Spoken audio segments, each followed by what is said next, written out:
Alors, bonjour tout le monde. Je voudrais remercier ceux qui m'ont invité à présenter cette communication portant sur l'Ukraine, la guerre et les médias mainstream. Nous sommes tous bouleversés par ce qui arrive en Ukraine. La seule motivation pour intervenir politiquement doit être de vouloir se porter à la défense du peuple ukrainien. Comment lui venir en aide? Comment sauver des vies? Comment interrompre le massacre? Comment mettre fin à cette guerre? Peut-on envisager une résolution du conflit qui préserve l'indépendance, l'autonomie et la souveraineté du peuple ukrainien? Nous sommes habités par un certain sentiment d'impuissance, combiné à de la compassion à l'égard de ce peuple qui cherche à préserver ses droits en tant que peuple. Si tous partagent plus ou moins ces mêmes sentiments, nous le faisons cependant avec des cadres d'analyse radicalement divergents. Pour certains, le bon cadre d'analyse pour comprendre ce qui se passe est celui reposant sur l'image d'un individu en train de commettre un crime. Au moment où il est en train de poser ce geste, la seule question qui se pose est de savoir si nous avons, oui ou non, le courage moral d'intervenir pour mettre fin au carnage. On peut certes épiloguer sur ce qui explique son comportement. L'individu a peut-être subi tout au long de son jeune âge l'humiliation, l'oppression, des agressions répétées. Il a peut-être été abusé. Ce sont ces souffrances vécues au tout jeune âge qui expliquent peut-être pourquoi il en vient à commettre l'irréparable. Mais de telles explications ne changent rien eu égard à la responsabilité du crime qu'il est en train de commettre. Et c'est la raison pour laquelle il faut intervenir pour mettre fin au carnage. Nous en avons la responsabilité morale. Cette approche personnifie le criminel, identifie une victime, délimite le problème à l'intérieur d'un espace spécifique où l'agression est en train d'être commise et circonscrit le tout dans le cadre d'un temps bien déterminé. Ainsi, une agression de l'Ukraine est survenue le 24 février 2022 et elle a été ordonnée par Vladimir Poutine. Cet individu est un ancien du KGB qui a, plus jeune, vécu très douloureusement la dissolution de l'URSS. Il veut réparer cette humiliation et reconquérir les territoires perdus. Son action est criminelle et est en train d'être commise. Le seul enjeu consiste à déterminer ce que nous allons faire contre lui. Des sanctions économiques, de l'aide militaire à l'Ukraine, l'instauration d'un no-fly zone, voire un changement de régime qui délogerait Poutine du pouvoir. Les enjeux ne sont pas si compliqués. Si on les complique, on est alors volontairement ou non, de facto complice de l'agression et nous agissons de manière irresponsable à l'égard de ce qui se présente comme le mal. Il faut être à l'écoute de nos émotions morales et agir rapidement. Le temps n'est plus à la négociation, à la tergiversation, à la diplomatie et au réalisme, mais bien à l'intervention rapide et directe, motivée par nos idéaux de paix et de liberté. C'est ce cadre d'analyse qui domine nos médias mainstream. Il existe une autre approche qui, celle-là, cherche d'emblée à comprendre comment on en est arrivé là. Le même sentiment d'urgence est canalisé autrement, parce que l'on soupçonne dès le départ que la responsabilité est partagée. C'est une approche qui appréhende les enjeux dans une perspective régionale élargie, devant tenir compte des intérêts des uns et des autres. C'est aussi une approche qui s'inscrit dans le temps long. Tout en cherchant le moyen d'obtenir vite un cessez-le-feu, on remonte dans le temps pour saisir les origines profondes sous-jacentes du conflit et nos actions présentes sont motivées par la volonté d'obtenir le plus rapidement possible une solution qui rétablirait une paix durable, voire définitive, et qui viserait à corriger les erreurs anciennes commises de part et d'autre. C'est donc une approche qui, d'emblée, tient compte de la complexité du problème et du fait qu'elle appelle une solution elle-même complexe. Ce doit être aussi une solution diplomatique et politique et non interventionniste et militaire. Et elle doit être discutée et négociée même en plein conflit militaire. C'est une approche qui recherche d'abord et avant tout la stabilité, le compromis et l'équilibre. C'est une approche réaliste et non idéaliste. Selon ce point de vue, On est engagé dans une escalade néfaste et dangereuse, entretenue de part et d'autre, et pour y mettre fin, il faut impérativement favoriser par tous les moyens une désescalade. C'est cette seconde approche que je favorise, mais elle est marginale, délégitimée et même censurée. Aux États-Unis, ceux qui, comme Tulsi Gabbard, l'ont défendu ont rapidement été accusés de traîtrise. Ces opinions aujourd'hui dissidentes et reléguées à la marge dans les plateformes électroniques alternatives étaient autrefois pourtant celles de William Burns, l'actuel directeur de la CIA, de Stephen F. Cohen, le regretté professeur de la NYU et de Princeton, de Chas Freeman, ancien sous-secrétaire à la Défense pour les affaires de sécurité internationale des États-Unis, de George F. Kennan, qui avait été ambassadeur des États-Unis en URSS et en Yougoslavie, de Henry Kissinger, ancien secrétaire d'État des États-Unis, de Jack Matlock, ancien ambassadeur des États-Unis en Russie, de John Mearsheimer, professeur de sciences politiques à l'Université de Chicago, de William Perry, secrétaire de la Défense sous Bill Clinton, et même de l'ancien président Barack Obama. L'Ukraine n'est pas pour eux un intérêt vital pour les États-Unis, alors que c'est un intérêt vital pour la Russie. L'extension de l'OTAN jusqu'à la frontière russe est à leurs yeux une entreprise périlleuse qui est extrêmement dangereuse et dans laquelle il valait mieux ne pas s'aventurer. Alors, je voudrais dire qu'il existe un peuple ukrainien, qu'il forme un État-nation et que cet État a le droit à l'autodétermination. L'invasion de la Russie en Ukraine est un fait inacceptable qui appelle réparation.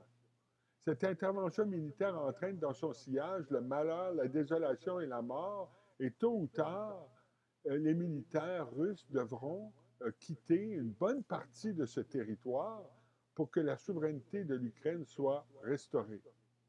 On considère toutefois suspectes les voix dissidentes face au discours ambiant et on a tendance à les placer dans le camp des pro-Poutine et contre l'Ukraine. Se pourrait-il cependant que ces dissidents soient plutôt des défenseurs acharnés de la paix et de la désescalade et des opposants acharnés à l'idéologie manichéenne du choc des civilisations?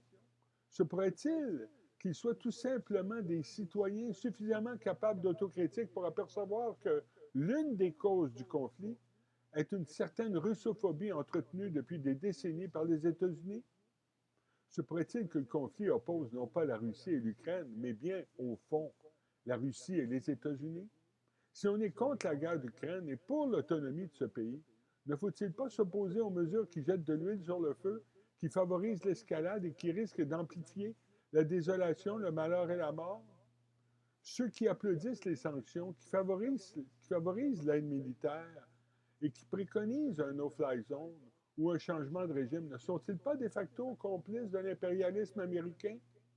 La suggestion d'un no-fly zone en particulier est particulièrement irresponsable parce que pour l'instaurer, il faut en finir avec les missiles solaires qu'auraient à sa disposition les Russes. Or, ces missiles solaires sont logés en Russie. Il faut donc intervenir en Russie, ce qui est une déclaration de guerre. Ne sont-ils pas alors, au fond, ces dissidents que l'on dénonce tant, des gens qui sont du côté de l'Ukraine? Et à l'inverse, ceux qui préconisent des interventions militaires ne sont-ils pas, au fond, solidaires d'une guerre par procuration que les Américains mènent contre les Russes jusqu'au dernier Ukrainien? Ne faut-il pas que les États-nations puissent échapper au maximum à l'emprise de ces deux superpuissances? Ne faut-il pas que les États puissent être non alignés, neutres, hors de l'influence russe, mais aussi hors de l'influence de l'OTAN? Dès le début, j'ai senti que cette solution était la meilleure pour l'Ukraine, comme elle a été la meilleure pour l'Autriche, la Finlande ou la Suède. Des États qui ont pu prospérer sans être militairement alignés. Mais voilà, cela voulait dire d'être capable de donner en partie raison aux demandes répétées des Russes qui ne veulent pas une Ukraine faisant partie de l'OTAN. Et ce, au moment même où les Russes s'engageaient dans une agression dévastatrice et cruelle. C'était difficile alors de défendre la position en question. Alors, je veux m'attarder, moi, aujourd'hui, à la chape de plomb médiatique qui s'est abattue sur nous depuis le 24 février 2022 et qui rend difficile un discours préconisant la négociation. Nous avons eu, pour l'essentiel, qu'à une vision simpliste des choses. Le message véhiculé, entretenu, répété ad nauseam, favorisait une explication simple. Le pattern est d'ailleurs d'une décennie à l'autre toujours le même. L'opinion publique est depuis des lustres fabriquée, formatée par des médias mainstream qui diabolisent certains individus. C'est d'autant plus facile que ces individus sont souvent des criminels. Slobodan Milosevic, Saddam Hussein, Oussama Ben Laden, Muammar Kadhafi, Bachar al-Assad et maintenant Vladimir Poutine. On personnalise aussi les victimes. Non pas les millions de morts du Proche et Moyen-Orient, Irakiens, Afghans, Palestiniens, Libyens, Syriens, Somaliens ou Yéménites, mais les victimes qui servent la cause des États-Unis. On montre ainsi les cadavres jonchant les rues de Boutcha. La jeune femme enceinte, seule survivante, de la maternité, présumablement bombardée par les Russes à Mariupol, ou la jeune soldate coincée dans le sous-sol de l'usine Azovstal qui attend la mort. Les images montrées suffisent à déterminer dans quel camp il faut se ranger. À la personnalisation du conflit et de la victime s'ajoutent ensuite les fake news. Là encore, c'est un pattern. La stratégie du fer à cheval prétendument développée par le régime serbe contre le Kosovo et justifiant une intervention militaire de l'OTAN n'a jamais en fait existé. Les bébés sortis de leur pouponnière à Kuwait City par les soldats irakiens et lancés sur le plancher froid où ils seraient morts, cette histoire est en fait une histoire inventée et le témoin n'était pas une infirmière, mais en réalité la fille de l'ambassadeur du Koweït à Washington. La supposée existence d'armes de destruction massive par l'Irak, qui s'est avérée, comme chacun sait, mensongère, l'hypothèse d'une intention présumée du leader libyen de bombarder la population de Benghazi alors que rien ne permettait de l'affirmer. L'hypothèse de l'utilisation d'armes chimiques de la part du régime syrien contre les rebelles de Douma alors que le rapport des scientifiques n'a pas permis de tirer cette conclusion. La Russie, comme toutes les grandes puissances, est certes capable de se livrer à des crimes de guerre. Les soldats russes, comme tant d'autres, peuvent poser des actes abjects et être responsables de crimes de guerre. On mentionne souvent, à titre d'exemple, les interventions russes à Grozny en Tchétchénie, à Gori en Géorgie ou à Alep en Syrie. Quoi qu'il en soit, la Russie a clairement commis l'irréparable en envahissant l'Ukraine. On comprend aussi le ressentiment des pays de l'Est qui ont eu à subir la chape de plomb soviétique. Faudrait-il donc s'étonner de voir des crimes de guerre commis à Mariupol, voire à Boutcha, en banlieue de Kiev? Il n'y a rien, en tout cas, pas de mots pour exprimer le sentiment d'horreur qui nous envahit à la vue d'images totalement insupportables. En même temps, n'oublions pas que la vérité est aussi très souvent la première victime de la guerre. Très tôt au début de l'invasion russe, diverses nouvelles nous sont parvenues d'Ukraine qui ont peut-être été des fake news. On a appris que 14 soldats ukrainiens étaient morts en héros sur l'île aux serpents le 24 février. On fit état du bombardement de la route qui devait pourtant, selon les Russes, permettre aux citoyens de quitter Mariupol. On souligna l'horreur d'apprendre qu'une bombe lancée sur le théâtre de cette ville aurait fait 300 morts. Or, il semble que les 14 soldats ukrainiens ne sont pas morts et qu'ils ont été faits prisonniers. C'est en outre peut-être le régiment Azov qui a bombardé les autobus en partance de Mariupol pour évacuer les civils, puisque les citoyens pouvaient leur servir de bouclier humain. Le témoignage d'une personne évacuée, confirmant cela, a d'ailleurs été amputé dans les versions diffusées par les médias occidentaux. Il semble aussi possible que le théâtre de Mariupol ait été détruit par une explosion survenue de l'intérieur et non par une bombe lancée de l'extérieur par les Russes. Qu'en est-il de l'hôpital de Mariupol? Les Russes ont-ils raison d'affirmer que le régiment Azov avait évacué auparavant le personnel soignant et les patients afin d'occuper eux-mêmes les lieux? La tragédie de Butcha pourrait-elle, elle aussi, s'expliquer autrement? Nous n'avons pas les réponses à toutes ces questions, mais les médias se sont tout de suite emparés de ces reportages et empressés pour conforter l'impression d'une lutte entre le bien, nous, et le mal, eux. Or, il est absolument certain que des exactions ont été commises des deux côtés. Les gestes barbares d'une cruauté innommable et inqualifiable qui sont posés ne peuvent laisser qui que ce soit indifférent. Et pourtant, l'émotion ressentie ne peut à elle seule nous servir de guide moral. Alors, à la personnalisation des auteurs et des victimes du crime et à la création des fake news s'ajoute très souvent le fait de faire passer l'effet pour la cause. Selon la version officielle qui circule, on aurait rétroactivement eu raison de maintenir en vie l'OTAN car c'est la seule façon qu'ont les pays limitrophes de la Russie d'assurer leur sécurité face à l'envahisseur potentiel. La preuve que Poutine vise à restaurer l'Union soviétique ancienne et qu'il a envahi la Géorgie en 2008, annexé la Crimée en 2014 et qu'il occupe maintenant le Donbass en 2022. Or, l'intervention russe en Géorgie est survenue en août 2008, quelques mois après la déclaration de Bucarest faite par l'OTAN, à l'occasion de laquelle l'organisation proposait encore d'intégrer la Géorgie et l'Ukraine comme prochains membres au sein de l'OTAN. La reconnaissance des républiques indépendantes d'Abkhazie et d'Ossétie du Sud n'est alors peut-être qu'une façon de mettre un frein à l'intégration de la Géorgie au sein de l'OTAN, puisqu'un État confronté à des problèmes liés à la reconnaissance des minorités ne peut y être intégré. L'annexion de la Crimée fut une réaction au coup d'État survenu quelques mois plus tôt. Et des intérêts russes concernant la base militaire de Sébastopol et l'accès à la mer étaient en cause. Qu'en est-il cependant de l'invasion de l'Ukraine en 2022? Y a-t-il des faits qui ont contribué à engendrer cette réaction violente? Ainsi que le remarque John Mearsheimer, les USA piquent constamment l'ours russe jusqu'à ce qu'il sorte de sa tanière et en vienne à poser des gestes violents. Lorsque cette violence survient, ils peuvent dire voyez, nous avions raison d'entretenir une animosité à son égard. Cette posture aboutit à un paradoxe. L'extension de l'OTAN est nécessaire pour contenir la réaction de la Russie face à l'extension de l'OTAN.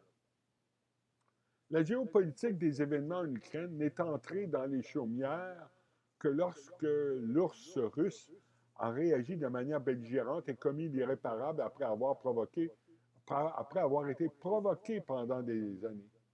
On occulte en effet tout ce qui a provoqué cette réaction.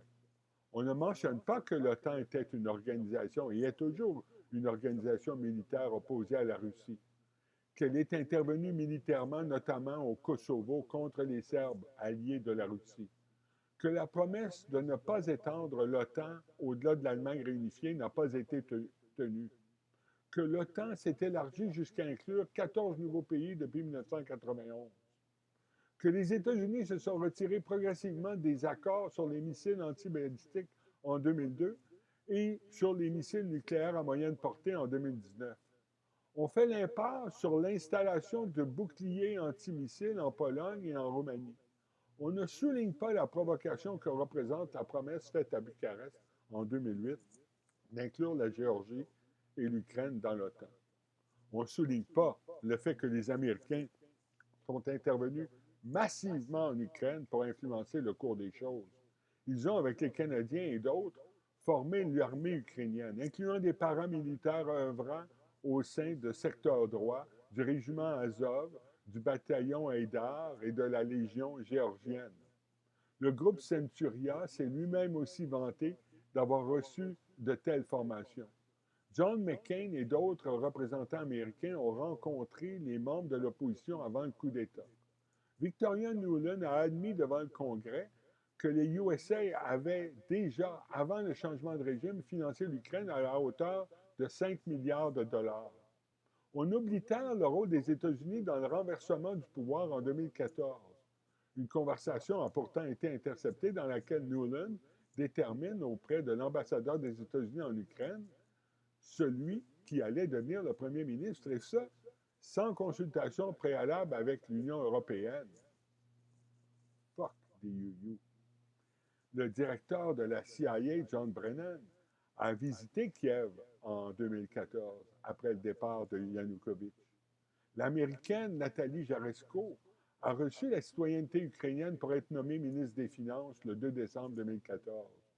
Le vice-président d'alors, Joe Biden, est intervenu auprès des autorités ukrainiennes pour que soit nommé un procureur général plus conciliant à l'égard de la compagnie Burisma, accusée de malversation et sur le CA de laquelle siégeait son fils Hunter. Autrement dit, la démocratie ukrainienne est celle qui convient aux États-Unis, à savoir celle qui se soumet à leur carte volonté. On parle de la démocratie ukrainienne, mais on minimise l'influence exercée par l'extrême droite néo-nazie. Bien que minoritaire, on ne doit peut-être pas en minimiser l'importance.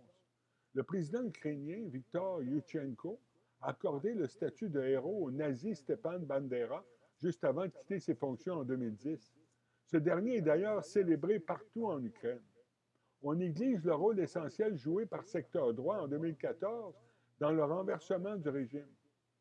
On omet de mentionner l'influence du régiment Azov au sein de l'appareil politique, de même que l'importance de dizaines de groupes paramilitaires, ils étaient 105 000 selon l'agence Reuters, financés par les oligarques dans les attaques amorcées la même année dans le Donbass.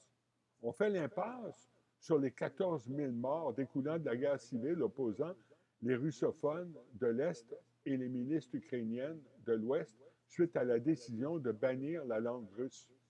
On ne parle jamais de l'échec à mettre en pratique les accords de Minsk de 2015 qui auraient assuré une relative autonomie pour la région du Donbass.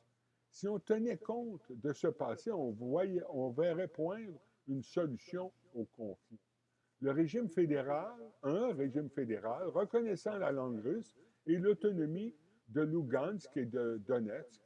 Cette solution n'est peut-être plus à notre portée maintenant, mais c'était la solution favorisée par la Russie. Les médias ne font pas état de la promesse non tenue faite par Zelensky en 2019 lors des élections présidentielles de rétablir la paix en Ukraine. On occulte la déclaration faite par Dimitri Yarosh, responsable de secteur droit, qui aurait déclaré en mai 2019 « Si Zelensky ne fait pas ce que l'on veut, on l'éliminera ». On ne mentionne pas l'annonce faite par Zelensky de récupérer la Crimée et le fait qu'une bonne partie de l'armée ukrainienne se massait à proximité du Donbass quelques jours avant que la décision soit prise par Moscou d'envahir l'Ukraine. Les observateurs de l'OSCE avaient pourtant noté une recrudescence des attaques dirigées contre le Donbass dès le 18 février.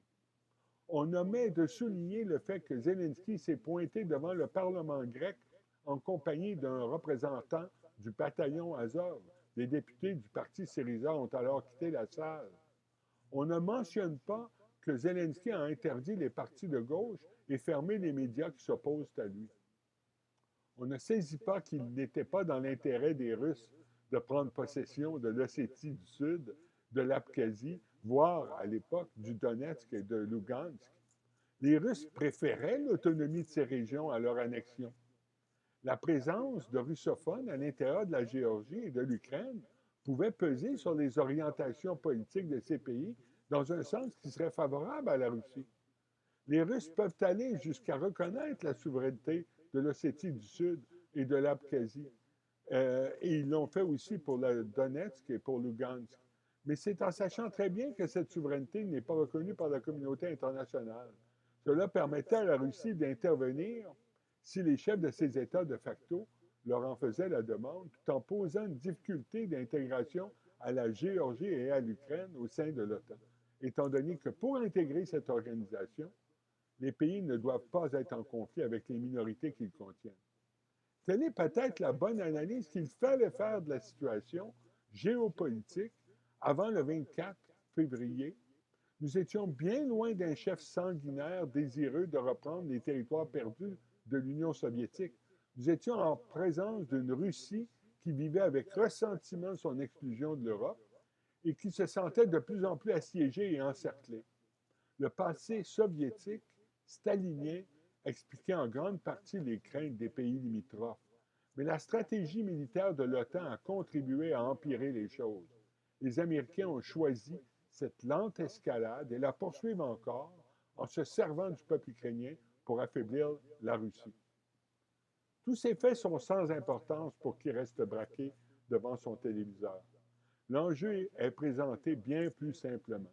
On a affaire à un être belliqueux et cruel qui tue impunément femmes et enfants pour assouvir sa soif de sang et de conquête territoriale, et nous projetons sur l'Occident, les États-Unis et l'OTAN, notre sincère intention à faire le bien. Nos dirigeants politiques, plusieurs chroniqueurs journalistiques et la majorité du milieu intellectuel ont observé sans broncher la russophobie à l'œuvre dans l'attitude belligérante des États-Unis, qui, comme pour l'islamophobie, ravive l'idée du choc des civilisations de Samuel Huntington. Ils n'ont pas réagi à la censure opérée par les plateformes électroniques à l'égard de la RT, Russia Today. On ne voit pas la propagande américaine de CNN et de MSNBC déployée depuis plusieurs années à l'origine d'un Russiagate fantasmatique qui s'est avéré un gigantesque mensonge produit par le Parti démocrate. L'OTAN n'est pas un organisme de charité. C'est une organisation militaire. L'encerclement de la Russie par l'OTAN visait justement à faire monter les enchères sur le plan sécuritaire pour faire réagir la Russie, ce qui forcerait l'Europe à faire de la Russie un ennemi avec lequel il ne faut pas faire affaire. Le renforcement récent de l'OTAN, la volonté de la Suède et de la Finlande de joindre l'OTAN, l'interruption du projet Nord Stream 2, tout cela assure l'ouverture d'un marché européen pour l'équipement militaire américain et le gaz de schiste américain. C'est une aubaine pour les entreprises américaines exploitant les énergies fossiles. C'est une fortune dépensée, 53 milliards à l'Ukraine, dans le complexe militaro-industriel. Cela renforce la présidence de Biden qui était déclinante après le retrait de l'Afghanistan. Cela isole Donald Trump qui est, comme chacun sait, un candidat pro-russe. Cela conforte l'idéologie américaine fondée sur les valeurs libérales individualistes et cela permet d'entretenir l'idéal d'un monde unipolaire dans lequel on aurait une seule économie capitaliste mondialisée, une domination économique des États-Unis au sein de cette économie, une prédominance du dollar, la supériorité du complexe militaro-industriel, 800 bases militaires, etc. Nous vivons encore à l'ère des impérialismes. Mon premier réflexe en faveur du peuple ukrainien aura donc été de défendre la neutralité de l'Ukraine, qui pourrait alors, comme la Finlande, la Suède et l'Autriche, prospérer en paix à l'abri de l'obligation de devoir choisir entre deux impérialismes. Cette posture de ma part avait cependant malheureusement pour effet de donner en partie raison aux revendications russes répétées sans cesse depuis au moins 2008. Il fallait donc arriver à contrer le discours visant à simplifier les choses et à déclarer un seul coupable. Mais rien n'y fait. L'empathie et la compassion ont eu pour la vaste majorité des gens l'occasion de prendre la forme d'une forme simplificatrice qui favorise une intervention militaire accrue de l'Occident et contribue involontairement à l'escalade entre les superpuissances. Les interventionnistes ont beau se draper dans une vertu morale supérieure compatissante à l'égard des Ukrainiens, il leur arrive ce qui risque souvent de se produire dans de tels cas. En effet, souvent, le mieux est le pire ennemi du bien. Sans s'en rendre compte, obnubilés par un sentiment moral d'indignation, on tombe aveuglément dans le piège machiavélique des Américains qui se servent de l'Ukraine pour affaiblir la Russie. L'aide américaine à l'Ukraine, selon le secrétaire à la Défense, Lloyd Austin, doit effectivement servir à affaiblir la Russie.